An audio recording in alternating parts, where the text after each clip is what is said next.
کی نحوستوں اور سیاہیوں سے اپنی زندگی کو محفوظ کر لیتے، ہم زمین اور آسمان کی برکتوں کے دروازے ان کے لیے کھول دیتے۔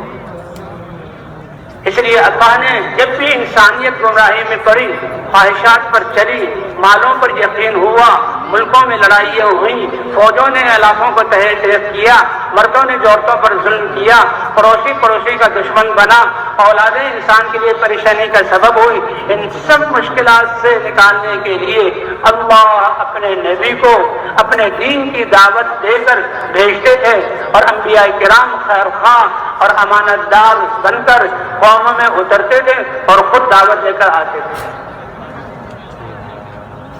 آج تو یہ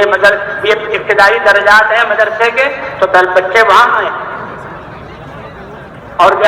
آج تو پاس کرائے جاتے ہیں۔ اللہ پوری انسانیت کو روشن کرتے ہیں، یہ سورج کو چلاتے ہیں،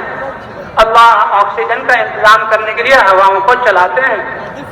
اللہ تعالیٰ اس کائنات کی زندگی باریک رکھنے کے لیے بارشیں برساتے ہیں، برف کو اتارتے ہیں،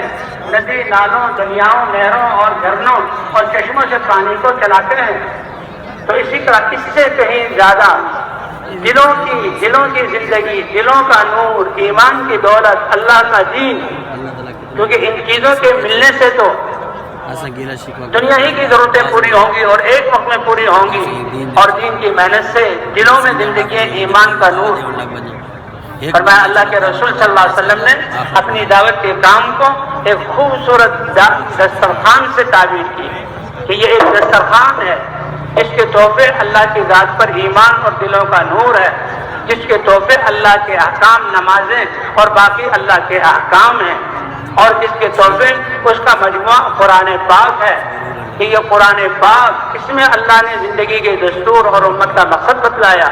کہ اگر بستیوں والے ایمان اور اعمال والے ہوں تو اللہ تعالیٰ زمین اور آسمان کی برکتوں کے دروازے کھولے، اور دوسری آیتوں میں اللہ دنیا بھی بنا دے اور آخرت بھی بنا دے، اور آخرت کی زندگی ہمیشہ کی۔ ایک بادشاہوں کے اور ایک بڑے لوگوں کے دسترخوان ہیں، کتنے ہی خوبصورت دسترخوان ہو اور کیسے ہی اچھے قسم کے کھانے ہوں اور کیسے ہی خوشبودار چیزیں ہوں اور اس پہ چاندی اور اس کے برف پڑے ہوئے ہوں، ان دسترخوانوں کو کھانے کے بعد اس کا انجام پاخانہ ہے۔ کئی مسئلہ نکال گئے۔ اور اللہ کے رسول صلی اللہ علیہ وسلم کا دین کا دسترخوان قرآن، اس کا دلوں کا منور ہونا، روئے کا منور ہونا، اور یہ ہے امن کا آنا، حالات کا بننا، پھر آخرت میں اللہ کا دیدار، اور پھر آخرت میں جنت، اور ہمیشہ کی زندگی میں انعامات کا ملنا۔ اس لیے کہتے ہیں بھی ہمارا سرمایہ تو ایمان ہے اور ہمارا سرمایہ تو اعمال ہے۔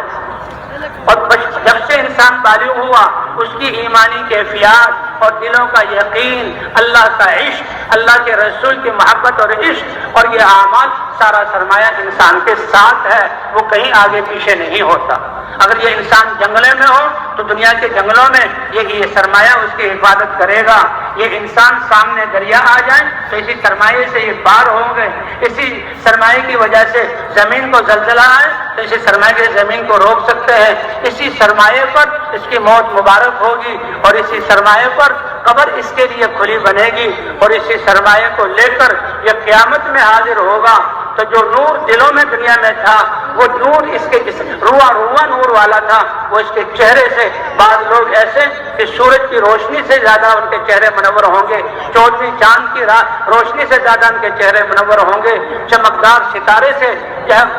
زیادہ، اور خوشبو ایسی کہ محفل والے اشش کر اٹھیں گے کہ نورتنا، تم نے تو ہمیں منور کر دیا، روشن کر دیا۔ تو یہ اصل سرمایہ ہمارا یہ ایسا سرمایہ ہے، نہ حکومت کوئی ٹیکس لگا سکتی ہے، نہ کوئی چور چوری کر سکتا ہے، نہ کوئی ڈاکو ڈاکہ ڈال سکتا ہے، نہ سرحدوں والے امیگریشن والے روک سکتے ہیں، دنیا میں بھی ساتھ اور آخرت میں بھی ساتھ۔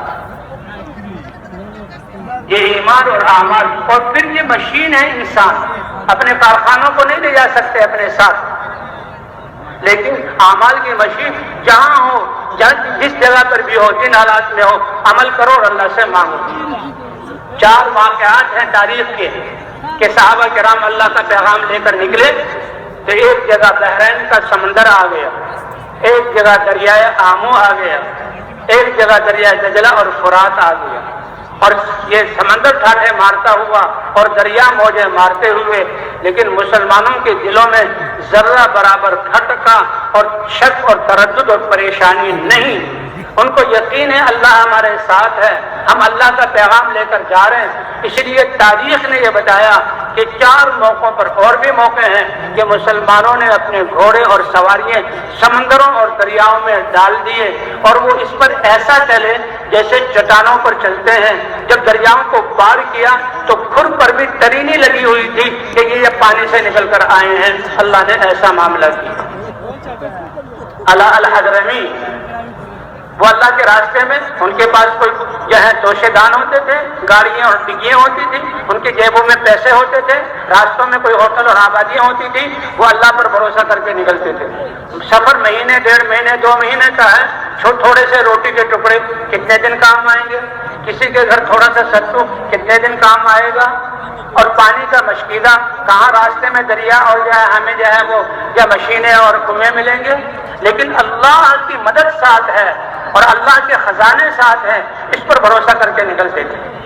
کہ بعض حضرات تو گھر میں کچھ ہے تو کچھ نہیں، جب ہم رہتے ہوئے ہی بھوک میں، بچے بھی بھوکے پیاسے، تم بھی، تو تم سفر میں تمہارے لیے کیا ہوگا؟ کیا ہے؟ کھجور کی گٹھلیاں ہیں جو دل کر ہم اونٹوں کو کھلائیں گے، چلو کھجور کی گٹھلیاں ہی لے لیں، دل کو تسلی کے کچھ زیادہ رہا ہے۔ پوچھا کہ کھجور کی گٹھلیوں سے کیا کرتے تھے؟ کچوس لیتے تھے، پانی پی لیتے تھے، اور جب بھوک لگی تو پتے بھی ہم نے کھائے، لیکن اللہ کی ذات پر یقین، تردد اور شک اور کوئی ذرہ برابر ہچکچاہٹ نہیں۔ اللہ نے بارشیں برسائیں، بارشوں کے ذریعے ان کے کام کو پورا کیا اور اللہ نے ان کے توشوں میں برکت عطا کی۔